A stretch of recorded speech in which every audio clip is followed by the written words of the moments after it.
Bonjour et bonsoir à tous. Avec beaucoup de tendresse, nous sommes réunis à nouveau. Et dans ce moment de réunion, nous avons l'expectative d'être réunis pour avoir cette bonne énergie. Alors nous nous enlaçons spirituellement et nous fermons nos yeux. Et lorsque nous respirons sereinement, nous pouvons sentir la présence des uns les autres.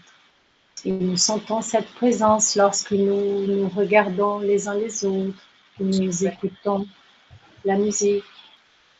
Et nous allons maintenant tous ensemble dans ces câlins, ces moments de tendresse. Et nous commençons maintenant notre causerie de ce soir en disant qu'il en soit ainsi. Ainsi soit-il. Aujourd'hui, nous avons commencé notre prière en pensant de comment nous étions avant d'être ici. Avant cette réunion, nous avions des expectatives de comment ça allait se passer. Donc avant le début de cette rencontre, il y avait un mouvement qui nous a ramenés jusqu'ici. Et quand est-ce que quelque chose commence? Quand est-ce que cette réunion a commencé? Est-ce que ça a commencé au moment où l'horloge a donné l'heure d'être là? Et quand est-ce que quelque chose finit? Est-ce que c'est quand l'horloge dit « là, ça y est, c'est la fin ». Le thème d'aujourd'hui pour notre réflexion, c'est la fin et le début. Est-ce que nous regardons la fin et le début d'une façon correcte ou d'une façon étrange? Par exemple, le tissu des vêtements que nous utilisons, que nous avons sur nous, ça a commencé quand exactement? Est-ce que ça a commencé avec le fil qui a été tissé et c'est pour cela que nous avons ces vêtements? Alors, avant que ces vêtements existent, il existait un fil. Et il y a eu des étapes pour que ce fil devienne un vêtement. Alors, en portugais, nous avons une expression avec le fil qui dit « nous sommes arrivés à la fin de la ligne ». Juste pour faire une comparaison, la ligne en portugais, ça veut aussi dire fil. Une ligne, un fil. Le fil, la ligne du tissu qui va faire le vêtement ou la fin de la ligne du train, par exemple. Cette expression en portugais, nous sommes arrivés à la fin de la ligne, ça parle de la fin, que nous sommes arrivés à la fin de quelque chose. Avec l'idée que la fin, c'est la chose qui s'épuise, c'est la chose qui n'existe plus. Est-ce que nous avons l'idée que la fin est quelque chose qui finit complètement, qui rompt complètement avec quelque chose? En pensant à la fin de la route, de la ligne de train, cette ligne finit à un moment donné. Et qu'est-ce qu'on fait à partir de là? Est-ce que nous nous asseyons, nous commençons à pleurer? Est-ce que nous nous sentons perdus ou est-ce qu'on doit y aller? Le sentiment de cette fin de la ligne, c'est le sentiment de la fin complète. Cependant, nous pouvons sortir et chercher un chemin alternatif. Ouvrir notre téléphone portable et chercher d'autres routes, d'autres chemins. Ou même passer de l'autre côté de la ligne pour prendre le chemin du retour, le chemin inverse. Nous sommes en train de réfléchir ensemble le concept de la fin comme quelque chose qui est fini, qui est épuisé. Cependant, à la fin de cette fin qui finit là, nous avons d'autres alternatives, d'autres options. Alors, cette relation avec le concept de la fin, c'est une relation émotionnelle. Quand est-ce que ça finit une gestation? Est-ce que c'est quand le bébé est né? Ou une autre solution que la vie nous présente comme des étapes? Est-ce que la fin signifie la fin, finir, ou changer de forme, de manière? Maintenant, je vous fais une nouvelle question. Est-ce que la fin, ça ne serait pas un nouveau commencement? Une autre façon de penser, c'est la ligne, le fil dont on a parlé au tout début. Quand nous utilisons ce fil pour faire un dessin sur le tissu, ce fil, il est rouge, par exemple, et il va composer les parties rouges de ces vêtements. Pour ce fil rouge qui arrive à sa fin, il ne sait pas où il recommence sur le dessin. Mais la vision de celui qui regarde de loin pendant tout, il voit où il finit, il voit où il recommence, dans une autre part. Dans la partie derrière de ce dessin, ce fil, il peut finir par un nœud et commencer par un autre nœud.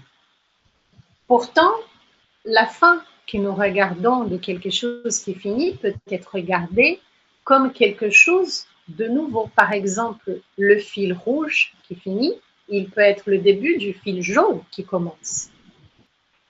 Mais c'est seulement quand on s'éloigne qu'on peut voir la beauté de la fin et du début d'une autre chose, ensemble. Et voir qu'il y a eu une transformation. Quelque chose qui finit à un moment et une autre chose qui commence à un autre moment. Et quand un projet à nous, par exemple de travail, tombe à l'eau, comment nous nous sentons? Quand nous souffrons d'une perte, par exemple, quand on perd quelque chose, quelqu'un de précieux, est-ce que la vie nous donne la possibilité de changer, de transformer, de changer de chemin, de route? Et cette perte et ce projet qui est tombé à l'eau, est-ce que ça ouvre la porte à de nouvelles étapes? Alors réfléchissons ensemble. Ne serait-ce la fin, le début de quelque chose déguisé? Il y a un poète argentin qui s'appelle Facundo Cabral qui a écrit une observation sur un poème qui parle de la fin et du début. Une partie de ce qu'il dit nous dit que la vie ne nous enlève pas quelque chose de nous. Elle nous libère des choses, de certaines choses. Elle nous laisse plus légers pour que nous puissions voler plus haut, pour qu'on puisse atteindre la plénitude. Et en portugais, nous avons une expression qui dit que quand Dieu ferme une porte, il ouvre une fenêtre. Mais comme nous regardons cette porte fermée et nous insistons sur cette porte, nous nous plaignons, nous pleurons pour cette forme qui s'est fermée, alors allons chercher un autre chemin sur notre GPS. Alors comme on a parlé de la fin de la grossesse avec la naissance du bébé, il y a eu un changement, une transformation, une naissance qui est arrivée.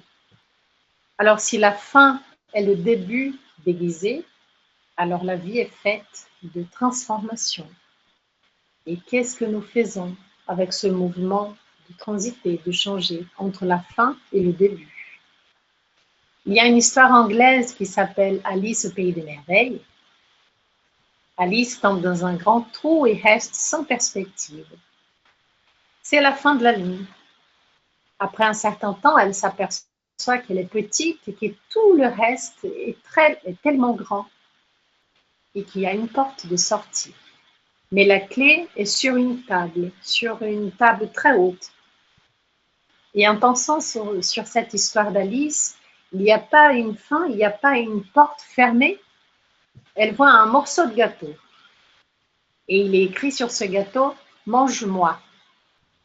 Est-ce que nous restons face à cette porte fermée, à cette fin de ligne, et nous avons peur de manger le gâteau? Et nous resterions tous emprisonnés dans cette groupe, dans ce trou, tout le temps?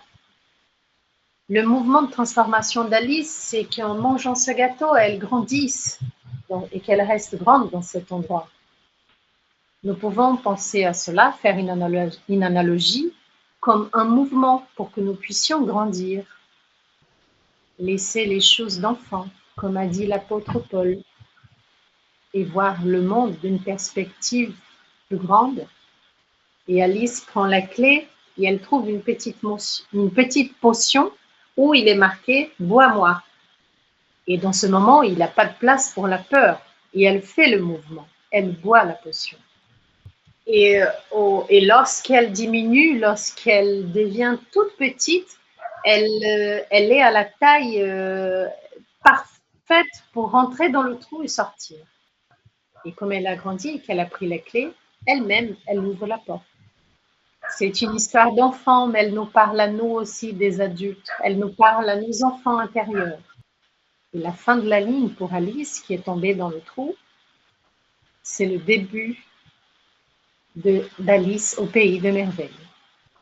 Elle se transforme dans cette trajectoire. Elle se mouvemente et elle va vers ces merveilles. La fin serait le début déguisé. Qu'est-ce qu'il existe après la fin?